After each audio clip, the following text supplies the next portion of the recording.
नमस्कार, आप देख रहे हैं इलेक्शन कैफे। मैं हूं पूर्णेंदु शुक्ल।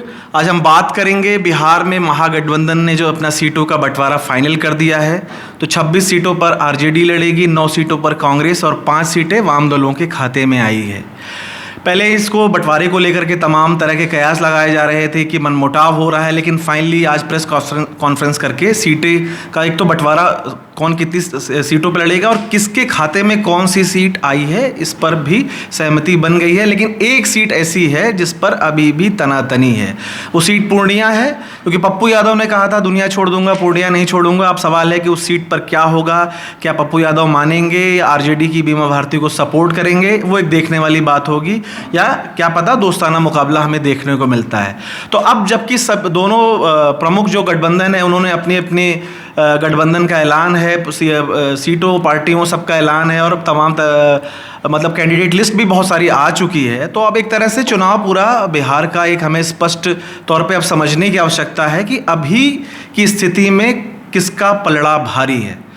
तो हमारे साथ इस पर चर्चा करने के लिए बाबा हैं, मनोरंजन भारती बाबा, और आज विशेष रूप से हमारे इस बिहार पे चर्चा करने के लिए चुनाव विश्लेषक अजीत शुक्ला जी आए हुए हैं, तो स्वागत करते हैं उनका। और विचित्र सर हैं। तो इस महत्वपूर्ण चर्चा में मैं पहली टिप्पणी बाबा से लेना चाहूँगा कि बाबा, ये जो ऐलान हो गया है, अब दोनों तरफ चीज़ें साफ हो गई हैं, अभी की स्थिति में बिहार आपको कहाँ दिखता है? और महागठबंधन में खासकर पूर्णिया सीट को लेकर के जो अभी भी है, तो वो क्या दर्शाता है? देखिए, ये महागठबंधन होना था इसलिए हो गया है। और इस महागठबंधन की सीटों को देख करके मुझे एक ही चीज़ जो सबसे पहली टिप्पणी ये लगती है कि वो बिहार कांग्रेस ने या कहें कांग्रेस पार्टी ने पूरी तरह से लालू यादव यानी आरजेडी के सामने सरेंडर किया है, नंबर 1। अब इसको भी बाद में एक्सप्लेन करूँगा। अब हम उसके बाद पप्पू यादव की का आपने जिक्र किया, तो पप्पू यादव कह चुके हैं वो पूर्णिया से लड़ेंगे, अपने पार्टी का विलय भी कर दिया। अब उनकी सीट जो है पूर्णिया, वो लालू यादव ने छोड़ी नहीं, आरजेडी ने छोड़ी नहीं, वहाँ से बीमा भारती को टिकट दे दिया। पूरे सीमांचल में जो है वो पप्पू यादव का होल्ड है, ये यदि आप बिहार के राजनीति से वाकिफ़ हैं तो। अब देखिए, सबसे बड़ी बात है कि एक तो पूर्णिया ही नहीं छोड़ी, सुपौल भी नहीं छोड़ा। यदि पूर्णिया ने नहीं छोड़ते और सुपौल छोड़ देते तो पप्पू यादव के लिए एक मौका रहता, वो सुपौल लड़ लेते। क्योंकि सुपौल से उनकी पत्नी 2 बार कांग्रेस के टिकट पर लोकसभा जीत चुकी हैं। अब पूरे सीमांचल की सीटों की आपको गिनती करा देता हूँ। सुपौल, मधेपुरा, पूर्णिया, अररिया, ये सारी सीटें जो है वो आरजेडी लड़ रही हैं। केवल किशनगंज और कटिहार छोड़ा है कांग्रेस के लिए। किशनगंज कांग्रेस की सीटिंग सीट है। कटिहार से तारिक अनवर जीतते रहे, कभी हारे भी हैं, जीते भी हैं, तो वो सीट कांग्रेस की सीट है।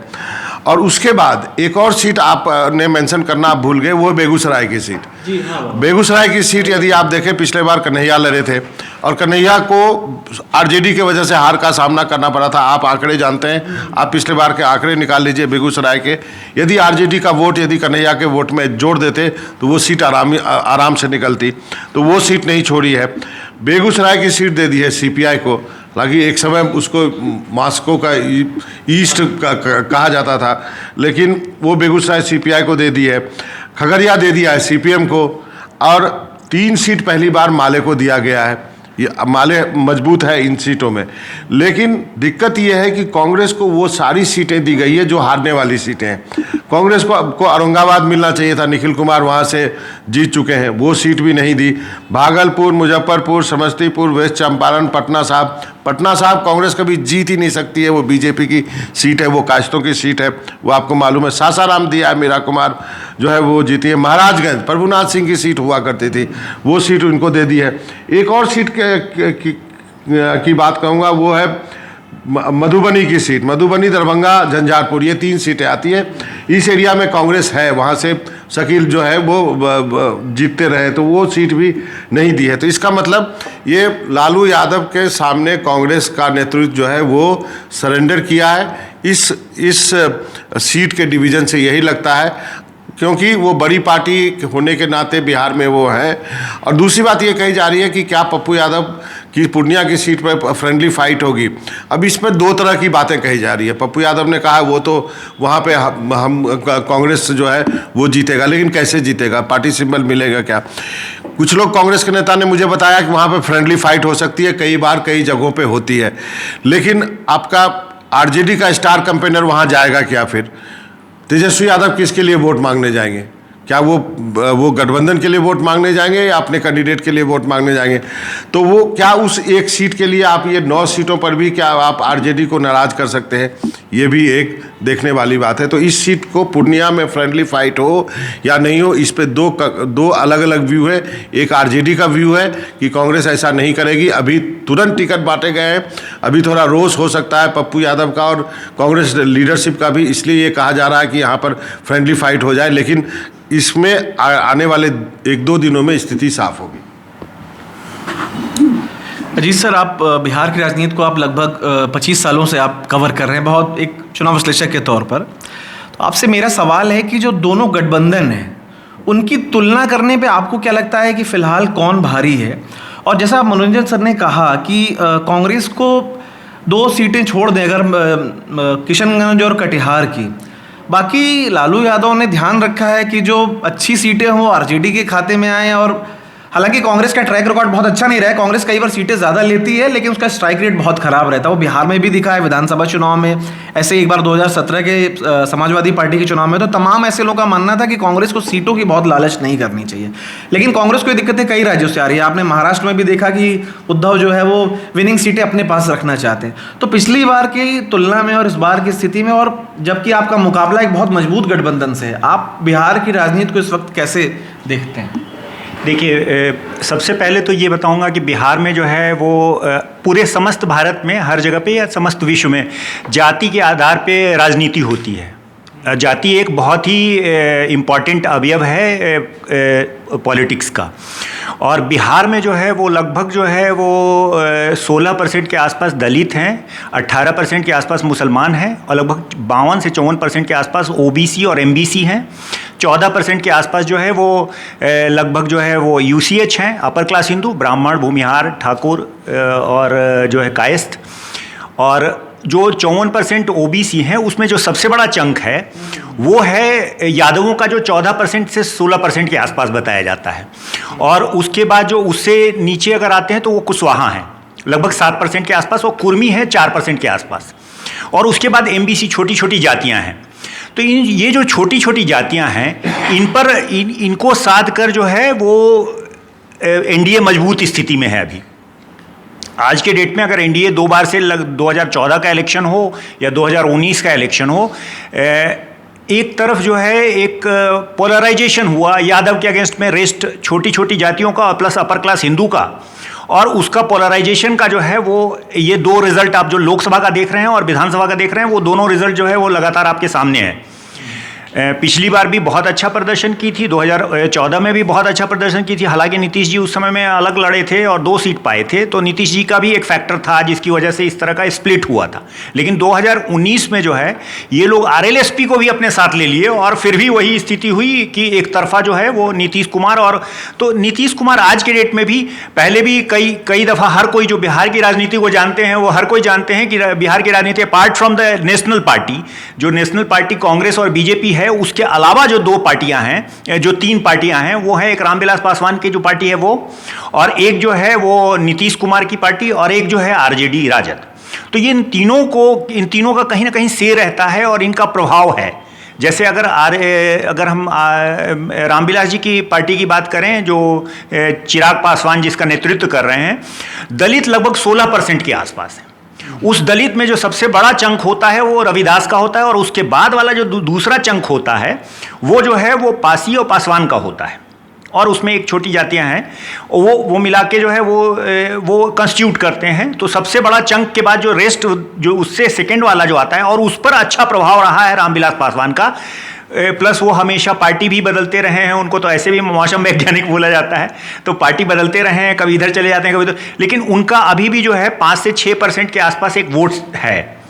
और दूसरा है कि नीतीश कुमार को लाख गाली दिया जाए या कुछ भी किया जाए, नीतीश कुमार का भी जो है वो 4% वाला कुर्मी, प्लस जो है उनका महिलाओं पर एक अपना स्पेसिफिक वोट, प्लस जो है एमबीसी में जो है वो एक अपना से रखते हैं। क्योंकि उसके बाद जो राजनीतिक जो एक तरह से कहें कि एक राजनीतिक हथियार जो है वो उन्होंने जो दिया एमबीसी को राजनीतिक रूप से उन्होंने भी बहुत मजबूत करने का बहुत सार्थक कदम उठाया है। बहुत सारा राजनीतिक मिली है सफलताएं।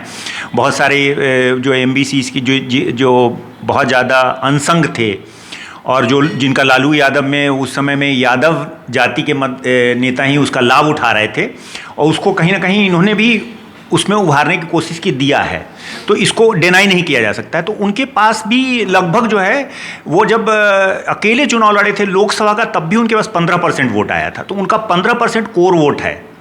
और बिहार में देखिए अभी तो बोला जाता है, कई सर्वे आते हैं बताते हैं कि भाई नीतीश की लोकप्रियता घट गई है या ऐसा हो गया वैसा हो गया, लेकिन नीतीश का जो वोट बैंक है, जो महिलाओं का वोट बैंक है या जो कुर्मी जाति से जो का वोट बैंक है या जो उससे जुड़ा हुआ जो एमबीसी वोट बैंक है, वो एक वोट बैंक अपने आप को कहीं ना कहीं वो आइडेंटिफाई करता है नीतीश कुमार से, तो वो उनके साथ है। तो 15-16% कोर वोट माना जाएगा कि अभी भी नीतीश के साथ है, इंस्पाइट ऑफ जितना भी आप बोल दीजिए कि सर्वे दिखा दीजिए कि उनकी पॉपुलैरिटी घट गई है। अब कोई भी 18 साल तक अगर मुख्यमंत्री रहेगा तो एक एंटी इनकम्बेंसी नेचुरल है।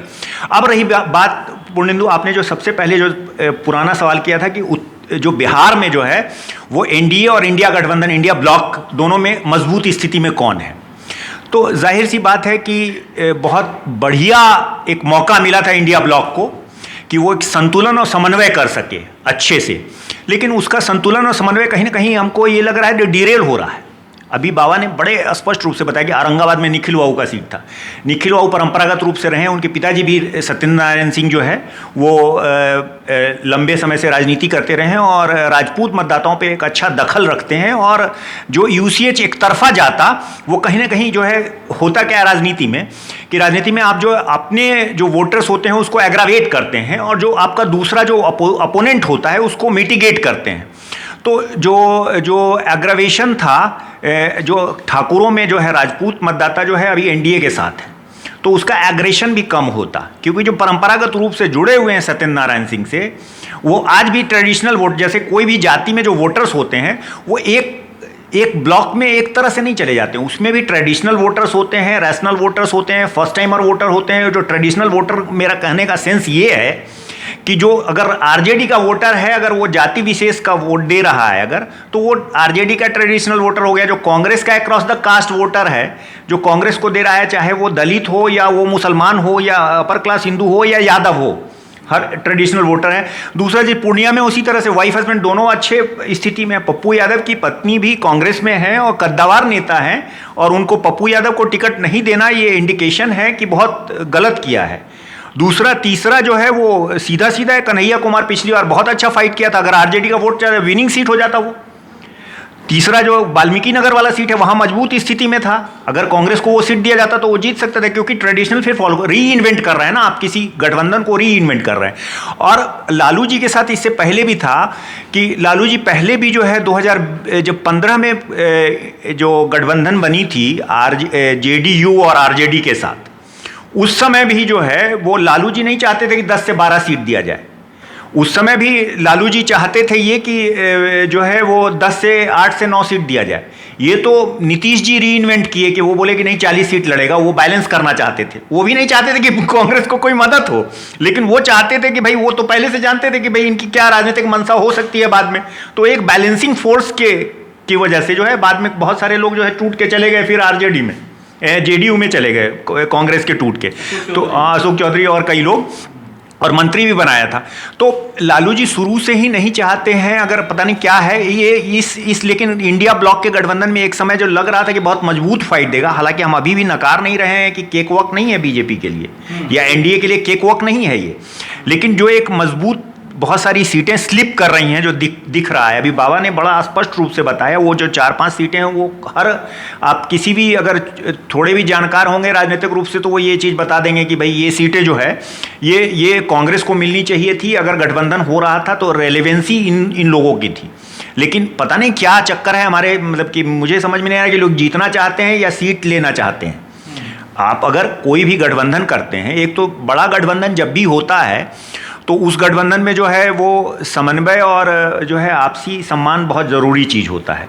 दूसरा चीज़ है कि आप कैसे री इन्वेंट कर रहे हैं लेफ्ट पार्टीज़ को, मेरे समझ से बाहर की चीज़ है। बिहार में, क्योंकि लेफ्ट जो है ना, FPTP सिस्टम होता है। अगर लोक विधानसभा का चुनाव होता है तो अगर 2.5 लाख वोटर है, 3 लाख वोटर है, तो स्प्लिट हो रहा है वोट, तो वहाँ पर महत्व हो जाता है लेफ्ट और माले के वोटों का। लेकिन जब लोकसभा का चुनाव बड़े अंतर से जीत हार होता है, अब बता रहे बीमा भारती को दिया गया है, मुझे तो मेरी नज़र में बहुत कमज़ोर कैंडिडेट है। आप कोई सर्वे करवा लीजिए, मैं तो कोई सर्वे नहीं किया, बहुत कमजोर। बीमा भारती को सिंबल तो दे दिया, लेकिन हाँ, बीमा भारती को सिंबल तो दे दिया, लेकिन क्या अभी भी गुंजाइश है? ये देखना होगा कि लालू यादव कैसे एक्ट करते हैं आगे।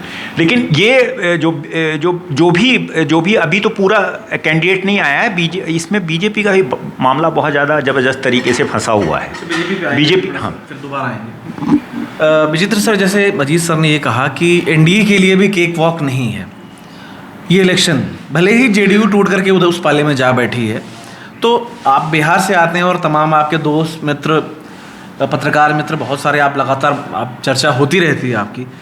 आपको क्या लग रहा है कि कहाँ क्या स्थिति है? जैसे कुछ सीटों को बाबा ने बड़े अच्छे से एक्सप्लेन किया कि ये सीटें कांग्रेस के हिस्से में आनी चाहिए थी, या वो वैसा समन्वय हुआ नहीं। तो क्या लग रहा है आपको, या तेजस्वी की बढ़ती लोकप्रियता अभी भी कुछ मतलब कुछ सीटें कन्वर्ट कर सकती है महागठबंधन के लिए? जो सीटों का तालमेल हुआ है, देखिए इसको हम 4 पॉइंट पर देखेंगे। पहला कि महागठबंधन के लिए कैसा रहा, दूसरा महागठबंधन के अंदर कांग्रेस के लिए कैसा रहा चूँकि वो राष्ट्रीय पार्टी है, तीसरा लालू यादव की आरजेडी के लिए कैसा रहा, और चौथा खिलाफ में खड़े एनडीए के लिए कैसा रहा। अगर हम महागठबंधन के लिए कहें तो दूसरे राज्यों में जिस तरह की स्थिति है, इंडिया ब्लॉक में आपस में सिर फुटबॉल है, कहीं पूर्ण बगावत है तो कहीं बगावत दिख रही है, उस तरह से बिहार में नहीं दिखा। एक पप्पू यादव की सीट को लेकर के जो विवाद है वो भी पप्पू यादव के कारण है, नहीं तो लालू लगता है ऐसा कि आरजेडी और कांग्रेस ने आपस में एक दूसरे से सहयोग का रास्ता ढूंढ लिया है। तो ये एक तरह से ये दिखा रहा है कि हम चुनाव मिलकर लड़ रहे हैं, कम से कम जनता के बीच तो ये नैरेटिव इनका जा रहा है, और ये नैरेटिव महागठबंधन के लिए फ़ायदा पहुंचा सकता है। जैसा अजीत जी ने कहा कि ये नहीं कह सकते कि भाई कौन जीतेगा हारेगा अभी, लेकिन इनकी ये बात से मैं भी पूरी तरह सहमत हूँ कि एनडीए का अपर हैंड है। वो अपर हैंड आप किस आधार पे कहते हैं कि 2019 का चुनाव देख लीजिए, 2019 में नीतीश कुमार इधर थे, बीजेपी के साथ थे, और ये हुआ कि 40 में 39 जीत गए। यही कांग्रेस, यही ये आरजेडी का गठबंधन उस समय था, कुछ कर नहीं पाया। तो हमें, जबकि हम और आरएलएसपी भी उनके साथ में थे। बिल्कुल हाँ, तो आरएलएसपी तो हाँ बिल्कुल उनके साथ थे, बिल्कुल महागठबंधन। आज तो वो भी दोनों उधर ही हैं, एकदम ये सही। ये हुई एक बात। दूसरी बात लालू यादव पर आते हैं, आरजेडी पर, कि आरजेडी को क्या है। आरजेडी ने इस चुनाव में, गठबंधन में ये साफ कर दिया, लालू यादव ने ये साफ कर दिया कि कांग्रेस बिहार में वही करेगी जो कि हम कहेंगे। और क्यों करेगी, उन्होंने 2-3 काम किया। पहले तो जो यादव बहुल सारी सीटें हैं, उन्होंने उसमें कहा कि यहाँ पर कांग्रेस का कोई यादव नहीं आ सकता, भले पप्पू यादव आ गए हों तो भी वो लालू का यादव रहेगा।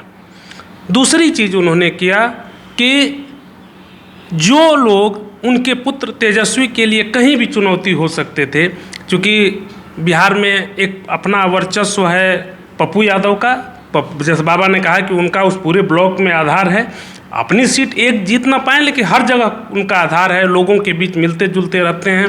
तो वो पप्पू कोई बड़ा नेता न हो जो कि तेजस्वी के लिए कभी कोई खतरा हो, हमें लगता है कि लालू यादव ने ये एक सेट कर दिया है। दूसरा, कांग्रेस में ही एक कन्हैया कुमार आए हैं। कन्हैया कुमार युवाओं में एक तेज तर्रार नेता हैं, सवर्ण हैं, लेकिन चूँकि उनकी पृष्ठभूमि कम्युनिस्टों की है, आजकल कांग्रेस में हैं, और पिछली बार चुनाव लड़ करके दिखा भी चुके हैं कि वहाँ पर वो नंबर 2 थे, इनकी पार्टी के उम्मीदवार नंबर 3 पर थे। तो उनका वर्चस्व, बिहार में कहीं एक नया युवा नेता का वर्चस्व के रूप में बीजेपी के खिलाफ, उनके बेटे तेजस्वी के खिलाफ एक नया नेता न खड़ा हो, उस चीज़ को भी उन्होंने सेट कर दिया। यानी जो दो प्रबल प्रतिद्वंदी थे, दोनों लोगों के लिए टिकट का रास्ता बंद हो जाने से कि संसद जाने का रास्ता बंद हो गया। कन्हैया कुमार चुप हैं, नहीं मालूम कन्हैया कुमार क्या करेंगे, पार्टी के अनुशासित सिपाही की तरह चुप रहेंगे या कुछ करेंगे, जो भी हो। लेकिन पूर्णिया में अगर जिस तरह का रुख दिखा रहे हैं पप्पू यादव पूरी तरह से एस मैन होते थे आज से 3 दशक पहले लालू यादव का। लालू यादव अगर कह दें कि रात है तो दिन में रात कहने वाले थे, लेकिन राजनीति में कई खेल होते हैं, वो बदल गए। वो अगर वहाँ से लड़ते हैं तो मुझे नहीं लगता कि कोई दोस्ताना चुनाव होगा। वहाँ पर ये होगा कि बिल्लियों की लड़ाई में बंदर का भाग्य खुल सकता है, कि इन लोगों की जो भी दोस्ताना लड़ाई कहें, बीमा भारती और पप्पू यादव की लड़ाई में बीजेपी वहाँ पर पिछली बार भी जीती थी, इस बार भी जीत सकती है, ये होगा। और हमें लगता है कि लालू यादव एक सीट बीजेपी को जाने दे करके भी अपने वर्चस्व को बनाए रखना चाहते हैं, क्योंकि राजनीति में कई ऐसा नहीं होता है, जब आप दूर की छलांग लगाना चाहते हैं तो थोड़ा आपको पीछे से आकर के दौड़ लगानी पड़ती है, ये हो सकता है। तीसरी बात हुई कांग्रेस की। कांग्रेस के साथ सबसे बड़ी त्रासदी ये है, ऐसा लगता है, मुझे नहीं मालूम अंदर क्या है, कि उसका जो शीर्ष नेतृत्व है वो हर जगह सक्रिय नहीं दिखता।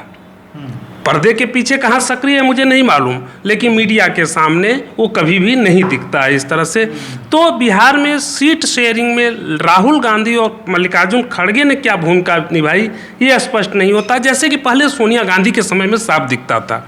इसका क्या हुआ कि लालू यादव ने जो सीटें उनको दे दी वो ले लिए, वो खुश हो गए। हो सकता है कि अंदर खाने उनमें, जैसे कि अखिलेश सिंह के बारे में बार बार चर्चा होती है कि भाई वो तो पहले लालू की ही पार्टी में थे, लालू ने उनको मंत्री भी, राज्य मंत्री भी बनवाया था, और आज भी वो लालू के सामने सीट की डील तो नहीं कर पाएंगे उस तरह से कि हाँ भाई आइए बात कर लें। एक बात औरंगाबाद सीट की जैसे हुई, मैं उसमें एक बात जोड़ूंगा। मुझे लगता है कि लालू यादव ने निखिल कुमार या सत्येंद्र नारायण सिंह के परिवार या किसी राजपूत को टिकट न दे करके वहाँ अपनी राजनीति के लिए अच्छा किया है। क्यों अच्छा किया है इसको समझ, बस थोड़े में इसको समझा दूं।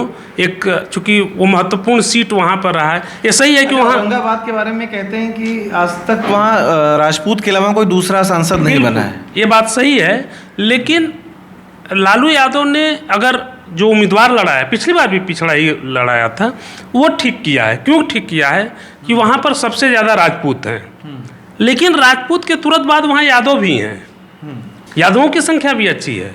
राजपूत के तुरंत बाद यादव ही हैं, और यादवों के बाद 2 बड़ी जातियाँ हैं वहाँ, एक कोयरी हैं जिससे अभय कुशवाहा को उन्होंने टिकट दिया है, और एक मुसलमान है। दोनों करीब करीब 1.25 लाख हैं।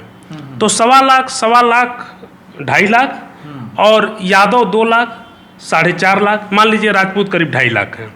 तो 2.5 लाख राजपूत हैं, ये 4.5 लाख हैं। हालांकि ऐसे कागज पर जोड़ करके वोट नहीं पड़ता, कई समीकरण है, लेकिन मैं एक वोट का मोटा मोटी अनुमान, तो अगर लालू ने किसी यादव को वोट टिकट दिया होता तब हो सकता था कि कुर्मी छिटक जाते, लेकिन उन्होंने एक कुर्मी को उतार करके कि यादव तो उसके साथ रहेंगे, उन्होंने एक अच्छा दांव खेला है। अगर वो निखिल कुमार को लड़ाते तो मैं कम से कम जितना जानता हूं और उस क्षेत्र को जानता हूं, मैं निखिल कुमार के परिवार को जानता हूं और मैं सत्येंद्र नारायण सिंह को भी जानता हूं। सत्येंद्र नारायण सिंह अगर कांग्रेस का उस समय जलवा होता था वो जीत जाते थे, नहीं तो कोई जनप्रिय नेता नहीं थे, जनता के बीच उनका कोई ये नहीं था। वो बंद कमरे में अकेले चाय पी लेने वाले नेता थे, कहना नहीं चाहिए, लेकिन फिर भी जो सच्चाई, तो उस परिवार का ऐसा असर नहीं है कि निखिल कुमार लड़ते और सुशील सिंह को हरा देते। फिर राजपूत आज की तारीख में बीजेपी के साथ कंसोलिडेट है। राजपूत का मतलब राजपूत ही नहीं, राजपूत, ब्राह्मण, भूमिहार, काया, सवर्ण वोट बीजेपी को जिस तरह से आज मिल रहा है, इस तरह से कभी तो इंदिरा गांधी को भी नहीं मिला था। उस समय भी ब्राह्मण कांग्रेस के साथ होते थे, लेकिन राजपूत समाजवादियों के साथ होते थे। ये पहली बार है कि सारे सवर्णों को एक साथ इन्होंने जोड़ा है, तो उस वोट में सेंध लगाना मुश्किल होता। तो लालू ने अपनी जो बैकवर्ड और अकलियत की राजनीति है उसको करके मेरी समझ से ठीक किया है।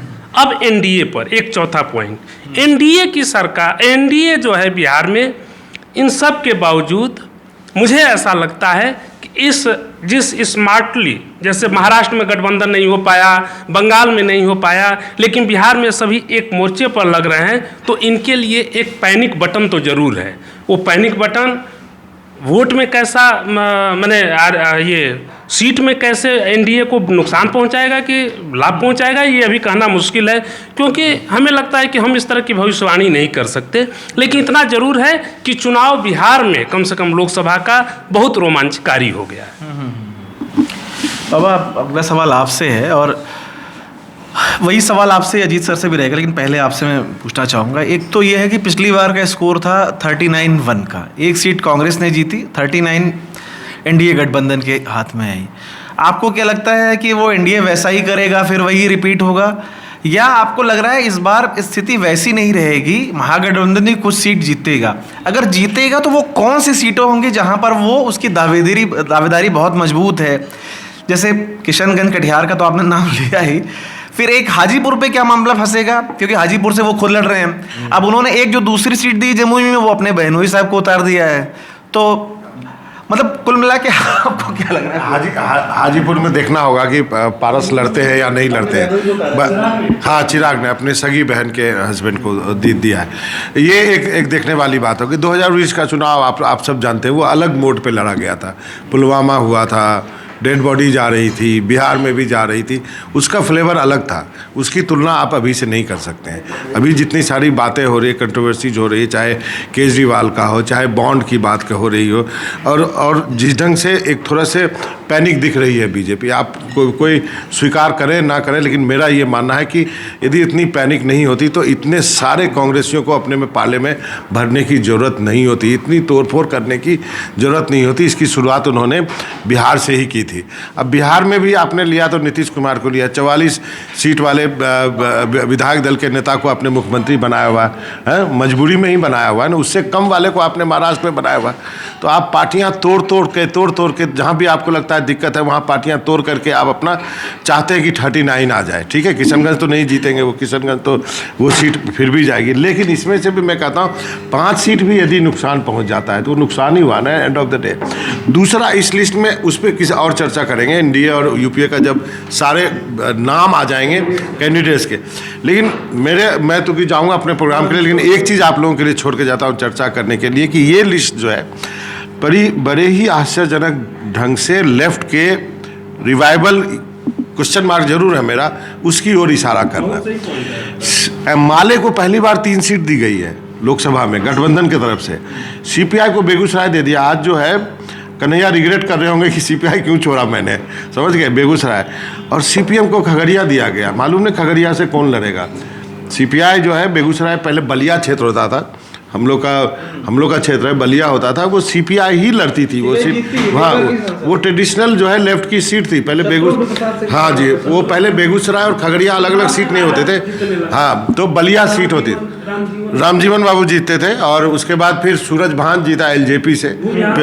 हाँ, वो भूमियारों का इलाका, फिर वो बाहुबली जीतने लगे, लेकिन उसके पहले शत्रुघ्न बाबू जीतते थे। बहुत ही सरल स्वभाव वाले जैसे लोग लेफ्ट के होते हैं। तो क्या ये जो 5 सीटें हैं, इसका असर जो है कितनी बाकी सीटों पे पड़ेगा? क्योंकि एक थोड़ा सा वोट तो है ना, 1-2% उस विचारधारा के लोग हैं बिहार में अभी भी। मैंने तो कवर किया बेगूसराय में सीपीआई वर्सेस सीपीएम विधानसभा चुनाव में। बेगूसराय की एक सीट है जहाँ पर वैसा होता है।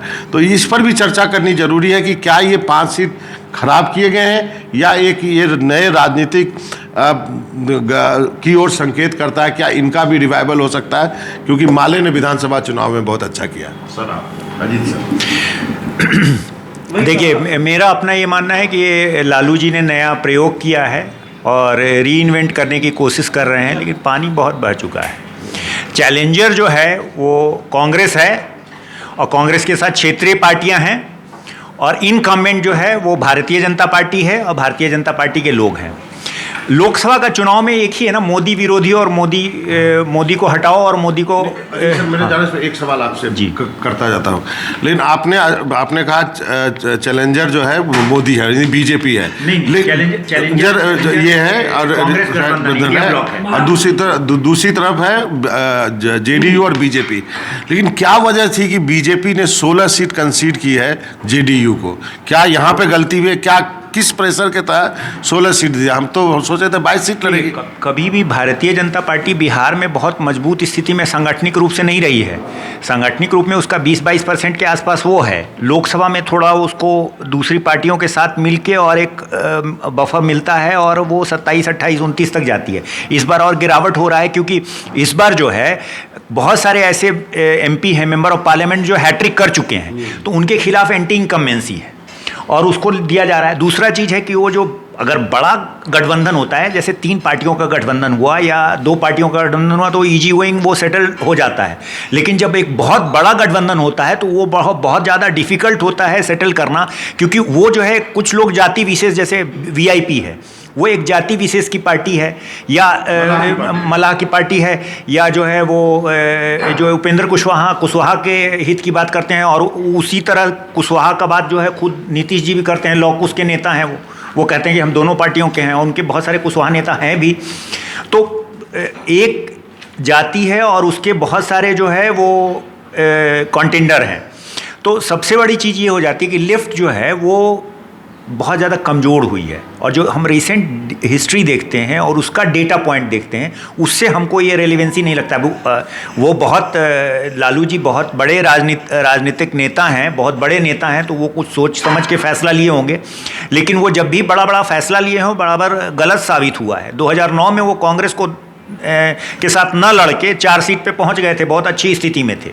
और खुद ऑफ द लाइन मेरी बातचीत हुई थी तो बोलते थे कि 8-9 सीट से ज़्यादा कांग्रेस को जो है हम नहीं दे सकते हैं। कांग्रेस का 8-9 सीट से ज़्यादा औकात नहीं है, उसको इससे ज़्यादा दिया नहीं जा सकता है। लेकिन नीतीश जी के प्रेशर में दिया गया। तो कांग्रेस की रेलिवेंसी लोकसभा में है। आपको जो है चुनाव जीतना है कि अपना पॉलिटिकल स्ट्रेंथ क्रिएट करना है, ये 2 अलग अलग चीज़ें हैं। अभी तो लोकसभा चुनाव में आप नरेंद्र मोदी के अगेंस्ट में चुनाव लड़ रहे हैं ना, तो आपको आपसी समन्वय और जो है एक परस्पर सम्मान की भावना रख के और आपको जिताऊ कैंडिडेट्स को देना है ना कि कौन जीत सकता है। तो विनेबिलिटी जो है वो पीछे आ जाएगा और आपका नया प्रयोग आगे आ जाएगा इस जंक्शनर में। तो ये बड़ा नायाब है। कोई ऐसा प्रयोग कर रहे हैं या कोई ऐसे प्रबंधन का कोई कलाकार है जो बताए? सर मुझे बताया गया है, जैसे आप लोग चर्चा कीजिएगा, Aurangabad seat, Gaya seat, Jehanabad seat, Jamui seat, Sheohar seat, Araria, Khagaria और किशनगंज। इसमें एक पूर्णिया भी नाम था, मैंने हटा दिया। ये 8-9 सीट है जो महागठबंधन क्लेम कर रहा है। महागठबंधन में जीत सकता है। नहीं, महागठबंधन कम से कम 15 से 16 सीटों पर मजबूत स्थिति में है। और आप जब रहा बात, आप हाजीपुर की पूछ रहे थे, हाजीपुर में स्थिति अभी NDA की आगे है, चिराग की आगे है। अगर आज की डेट में पूछ रहे हैं तो अभी तक कैंडिडेट नहीं आया है, तो चिराग की स्थिति मजबूत है।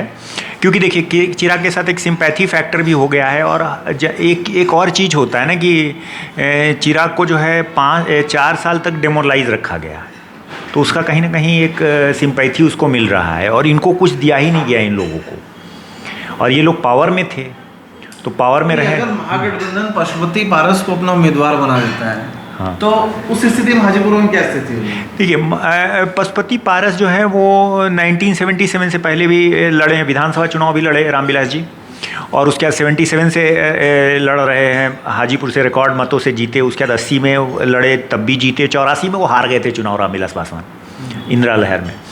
तो रामविलास पासवान का जो प्रबंधन का कार्य है वो पशुपति जी देखते थे। तो अब वो जो कोर कार्यकर्ता है वो 2 भागों में स्प्लिट है। तो पशुपति जी के आने पर इंटरेस्टिंग होगा। लेकिन हमारे यहाँ 2 वोट होता है। एक रविदास का वोट होता है, जो आप बोलते हैं मायावती जी वाला जो जाति है, वो रविदास का वोट, और दूसरा जो है ये जो एग्रेसिव जाति है, पासी पासवान वगैरह ये है। ये दोनों बूथ पर एग्रेसिव उतना नहीं रहते, वो वोटिंग करने में बड़े माहिर हैं। रविदास एकदम 100%, हाँ मार्शल कास्ट है, वो बहुत ज़्यादा एग्रेसिवली जो है कास्ट करते हैं वोट को। तो ये देखने वाली बात होगी कि वो कितना जो है वहाँ पे जाके एग्रेसिवली अपना वोट पोल कराते हैं, और उसमें स्प्लिट होगा, क्योंकि ये कहेंगे कि हम भूमिपुत्र हैं, वो कहेंगे कि हम भूमिपुत्र हैं। हालांकि एक चीज़ जो है वो चिराग के लिए निगेटिव है कि वो थोड़ा सा जो है हवाई जहाज़ वाले नेता हैं, लेकिन एनडीए का जो है वो मजबूत जो प्लैंक है, हाजीपुर जो बेसिकली है क्षेत्र, वहाँ पे जो बड़ा 2 कास्ट है वो है यादव और ठाकुर, राजपूत। तो जब एनडीए के साथ होते हैं तो राजपूत जो है एग्रेसिवली उनके साथ कंसोलिडेटेड हो जाता है पासवान जी के परिवार के साथ, और जब जो है वो जब आरजेडी के साथ आते हैं तो यादव जो है कंसोलिडेट हो जाता है एग्रेसिवली। और यादव की अच्छी संख्या है वैशाली डिस्ट्रिक्ट में और लोकसभा क्षेत्र में यादवों की और राजपूतों की, और वो उसमें अलग अलग स्टेक होल्डर्स हैं जो लोकल स्तर पे अलग अलग स्टेक होल्डर्स है। तो वो देखना पड़ेगा, आगे इंटरेस्टिंग होगा। लेकिन अगर लड़ते हैं पारस जी, अगर चुनाव लड़ते हैं थोड़ा इंटरेस्टिंग होगा, और नहीं तो चिराग के लिए आसान है आज की डेट में। और लेकिन देखिए एक चीज़ बताएं, अभी जो उसके बगल वाली जो सीट है वैशाली, उसमें मामला फंसा हुआ है। उसमें वीणा देवी हैं, ठाकुर हैं, और वहाँ पे एक भूमिहार को की चर्चा चल रही है, विजय शुक्ला की, मुन्ना शुक्ला की चर्चा चल रही है। अगर वहाँ उस सीट को दिया जाता है, और ख़ुद मुजफ्फरपुर वाले सीट पर जो है वो टिकट काट दिया गया है अजय कुमार का, कैप्टन जयनारायण प्रसाद निषाद के पुत्र हैं वो, और वो मल्लाह जाति से नहीं, अजय निषाद का टिकट कट चुका है। दूसरे किसी दूसरे को का नाम आया एग्जैक्टली हमको याद नहीं है, वो टिकट कट चुका है उनका। अच्छा, हम लोग तो अजय निषाद का ही सोच रहे थे। नहीं, अजय निषाद का नाम काट दिया गया। तो अगर अजय निषाद को नहीं मिलता है और वो अगर यूपीए से वो चले जाते हैं इंडिया ब्लॉक से लड़ने के लिए, तो वो भी बड़ा इंटरेस्टिंग होगा कि बगल में भूमिहार को दे दिया गया। तो बड़ा इफेक्ट होता है इन सब चीज़ों का कि एक बगल में कौन किस जाति का कहाँ दिया जा रहा है। सत्येंद्र राव का जो है वो पारिवारिक रिश्ता जो है वो वैशाली डिस्ट्रिक्ट से भी है, ठीक है। तो वो उनके भी परिवार के लोग हार्डकोर कांग्रेसी रहे हैं, और वो 77 में वो लोग जो है सो वो कांग्रेस विरोधी भी रहे हैं। 77 में विरोधी, 77 में जनता पार्टी में थे वो, हाँ, मुख्यमंत्री पद के तो ऐसा कुछ नहीं है। लेकिन वो जाति विशेष से लोगों का एक सेंटिमेंट जुड़ा हुआ रहता है, और हर जगह पे अक्रॉस द कंट्री है। आप बाहर में जाइएगा वहाँ सर्वे करने, तो वहाँ इथनिसिटी होती है, वहाँ पे भी ब्लैक वाइट होता है, और भी बहुत सारा तरह तरह के अलग अलग कंट्रीज़ में होते हैं। तो ये कोई लज्जा का सब्जेक्ट नहीं है। हाँ, कि ये जो 39-1 का स्कोर था उसमें आप कितना चेंज देख पा रहे हैं? देखिए उसमें चेंज है, लेकिन एनडीए आगे है, उसमें चेंज है। ये लोग अभी तो 2-3 जो सीटें जो 100% जीतने वाली थी, से बच रहे हैं आप, सीधा नहीं बोल रहे हैं आप। नहीं अब बताइए ना भाई कि हाँ 35-5 का है, 30-10 का है, या 39-1 है? नहीं, 39-1 तो नहीं रहेगा, ये तो 100% करेक्ट है। मतलब कि वो सीटें डेंट तो लग ही रहा है, केक वॉक नहीं है बीजेपी के लिए, वो उस तरह की नहीं है, स्थितियाँ उस तरह की नहीं हैं जैसे पूर्व में रही हैं। और बाबा भी यहाँ पे पहले से संकेत दे के गए हैं, और हम उस बात को मजबूत कर रहे हैं कि वो केक वॉक नहीं है बीजेपी के लिए। मुझे सबसे बड़ा चीज़ ये लग रहा है, आश्चर्यजनक चीज़ ये लग रहा है कि वो लेफ्ट को क्यों सीटें उतनी सारी दी गई हैं। लेफ्ट 2 सीटें बहुत ज़्यादा दी जा सकती है, और ये बड़ा कंफर्म सीट होता, क्योंकि कन्हैया कुमार जो है वो एक मजबूत कैंडिडेट साबित होते। वीमा भारती जो है एक मजबूत कैंडिडेट नहीं है। आप किसी से भी जनरल पॉलिटिकल जानकारी रखने वाले लोगों से अगर आप पूछेंगे तो वो लोग बताएंगे आसानी से कि नहीं वीमा भारती से तो बहुत 100 टाइम्स बेटर जो है वो है। तो आपको पप्पू यादव है। तो सबसे बड़ी चीज़ है कि अपनी पर्सनल राजनीति को, विचित्र जी बता रहे थे लालू जी की अपनी पर्सनल, तो उनको पर्सनल राजनीति को अभी जो है हमारे बिहार में बोला जाता है ताखा पर रख देना चाहिए, ठीक है। और अभी जो है उनको विनेबिलिटी पर कार्य करना चाहिए कि विनेबिलिटी कैसे होगी। अगर वो बड़े नेता हैं इंडिया ब्लॉक के, तो उनको विनेबिलिटी पे कार्य करना चाहिए। विनेबिलिटी में ये दोनों जो है निगेटिव संदेश जा रहा है। औरंगाबाद का भी जो है बहुत अच्छा, हारना जीतना दूसरी बात है। निखिल कुमार जो है वो मजबूत कैंडिडेट हैं। निखिल कुमार जो है हार जीत एक अलग चीज़ है, लेकिन एक अलग तरीके के, हम अगर चैलेंजर हैं तो हम मजबूत चैलेंज देंगे ना। तो मजबूत चैलेंज देने के लिए जो हमारे पास सबसे मजबूत घोड़ा है उसको लगाएंगे हम। कांग्रेस के साथ ये है कि मिथिलांचल में भी एक ट्रेडिशनल उसका पॉकेट्स रहा है, तो तो मिथिलांचल में जैसे झंझारपुर हो गया, मधुबनी हो गया, दरभंगा हो गया, वहाँ पे तो एक सीट वहाँ से भी उनको देना चाहिए था, क्योंकि एक नेशनल नैरेटिव पे चुनाव हो रहा है, तो एक नेशनल नैरेटिव क्रिएट होना चाहिए ना। तो वो नेशनल नैरेटिव अगर क्रिएट नहीं होगा तो फिर आप नेशनल चुनाव क्या, आप मोदी के अगेंस्ट में लड़ रहे हैं, तो आप एक नैरेटिव क्रिएट करिए कि कांग्रेस भी मजबूत है और पुराने जो कांग्रेस के नेता हैं जो ट्रेडिशनली वहाँ रहे हैं उनका भी 1,00,000-1,50,000 अपना ट्रेडिशनल वोटर है। तो अगर उस तरह के कैंडिडेट है, अब एक चीज़ बता रहे हैं कि आप तारिक अनवर की सीट है कटिहार में, तो तारिक अनवर का अपना 50,000 से 1,50,000 उसका पर्सनल वोट है ना। हालांकि जो भी वोट है अभी एनसीपी में भी लड़े तब भी उनको आया, मैक्सिमम जो है वहाँ का जो वोट है, जब कांग्रेस में थे तब भी वही वोट आया, वो एनसीपी में गए तब भी वही वोट आया, तो वो पूरा वोट है। लेकिन एक व्यक्तिगत हम बता रहे हैं, छोड़ दीजिए उसको, व्यक्तिगत रूप से उसकी स्थिति, उनकी स्थिति मजबूत है कटिहार में। वहाँ पे भी एक तो दूसरे कैंडिडेट हैं वो वहाँ पे डिमांड कर रहे हैं टिकट के लिए, तो वो मजबूत सीट कोई भी मानेगा। अगर आप जाइएगा, सर्वेक्षण कीजिएगा या देखिएगा तो वहाँ पे बहुत ही कम अंतर होगा हार जीत का, वो एक मजबूत सीट है। अगर वहाँ पे मेहनत किया जाएगा तो वो सीट निकल सकती है। वैसे ही सीट है आपको जो है वो पूर्णिया की थी या सुपौल की सीट थी, ये सब मजबूत सीट थी कांग्रेस की, जो अगर वो दोनों फैमिली लड़, वाइफ हस्बैंड दोनों पॉलिटिक्स में रहे हैं, तो वो अगर पप्पू यादव या रंजीता रंजन दोनों में से किसी एक को दिया जाता तो वो सीट मजबूत स्थिति में थी, वो निकलने की स्थिति में थी, संभावनाएं, प्रोबेबिलिटी ज़्यादा थी। और वैसे ही जो है आप पटना और पटना साहिब की बात कर रहे हैं, तो पटना साहिब में खुद आरजेडी को लड़ना चाहिए था। पटना के क्षेत्रों में बहुत सारे जो एमएलए जीते हैं वो आरजेडी के जीते हैं, और अगर आरजेडी दोनों सीटों पर लड़ती तो वो ज़्यादा मजबूती से दे सकती थी। लेकिन पता नहीं कौन पोल प्रबंधन करने वाले उनको सलाह दे रहे हैं कि 5 लेफ्ट को दे दीजिए, और वो थोड़ा मुझे अलग लग रहा है, एक नया प्रयोग की तरह लग रहा है। आप देखिए, लेकिन 2 इससे पहले के प्रयोग मैंने आपको बताया कि वो कम सीटें देना चाहते थे 2015 में भी, और उससे पहले जो है इन्होंने 2009 में कांग्रेस को धत्ता बता दिया था, और उसके बाद ये बहुत अच्छी सीट जीते हुए थे और इनकी स्थिति बहुत ख़राब हो गई थी, 4 सीट पे आ गए थे, और शायद रामविलास जी खुद चुनाव हार गए थे, चुनाव पहली बार रामसुंदर दास से चुनाव हार गए थे रामविलास। तो वो चीज़ें हैं, और लड़ाई होगी, रोचक होगी, रोमांचक लड़ाई होगी, ये इसमें कोई डाउट नहीं है। विचित्र जी जो बोल रहे हैं वो 100% करेक्ट बात बोल रहे हैं कि वहाँ रोमांचक लड़ाई होगी। लेकिन आज की डेट में भी एनडीए अभी आगे है। अगर ये सब सीटें अगर कुछ और एडजस्टमेंट अगर हो तो और रोमांचक होगा। अब देखना पड़ेगा कि क्या किया जा सकता है। तो ये बड़े विस्तार से और एक एक सीट का विश्लेषण अजीत सर ने किया। सर एक छोटी टिप्पणी चाहूँगा, थोड़ा समय की कमी है, कि क्या जो आपने भी उसको पहले भी आपने एक्सप्लेन किया कि क्या लालू यादव लोकसभा के बजाय विधानसभा को ध्यान में रख करके अपनी रणनीति बना रहे हैं, क्योंकि उनको ये दिमाग में है कि हमको आजकल कुछ पार्टियां इस तरह से भी काम कर रही हैं कि लोकसभा चुनाव तो लड़ रही हैं लेकिन उनकी नज़र विधानसभा पे, और तमाम विश्लेषक कर रहे हैं कि ये कह रहे हैं कि भले ही इस लोकसभा चुनाव में महागठबंधन वैसा प्रदर्शन ना करे, लेकिन तेजस्वी की जो लोकप्रियता है वो विधानसभा चुनाव में उसका असर देखने को मिलेगा। तो देखिए, तेजस्वी की छवि संवरी है, इसमें कोई शक नहीं। लेकिन और ये भी आप बिल्कुल सही कह रहे हैं, क्योंकि लालू यादव को असली सत्ता सुख कहाँ मिलेगा? बिहार में मिलेगा, क्योंकि बिहार में सरकार उनकी बनेगी। और लालू यादव जिस तरह की वंशवादी राजनीति करते हैं, या अब वंशवादी राजनीति पर पूरी तरह से उतरे हुए हैं, उसमें उनको अपने पुत्र, उसकी धुरी उनकी राजनीति के उनके पुत्र हैं तेजस्वी यादव। मैंने पहले जो कह दिया उन बातों को नहीं दोहराऊंगा। अब आगे क्या होगा कि केंद्र में उनको भी दिख रहा है कि इंडिया ब्लॉक सरकार बनाते हुए नहीं दिख रहा है। चुनाव है, 2004 की तरह कोई चमत्कार हो जाए तो कोई नहीं कह सकता, उसमें आश्चर्य नहीं करना चाहिए। जनता है, जनता कुछ भी कर सकती है। लेकिन अभी जो सीन है वो नहीं दिख रहा है कि एनडीए का अपर हैंड है पूर्ण चुनाव में। दूसरी बात कि चुनाव में अपने गठबंधन के बीच भी अपना अपर हैंड पकड़ने की कोशिश होती है। ये काम कांग्रेस को करना था, लालू यादव को नहीं करना था। लेकिन ऐसा लगता है कि कांग्रेस में जब पप्पू यादव आए तो कांग्रेस के अंदर भी कोई लोग सहज नहीं थे।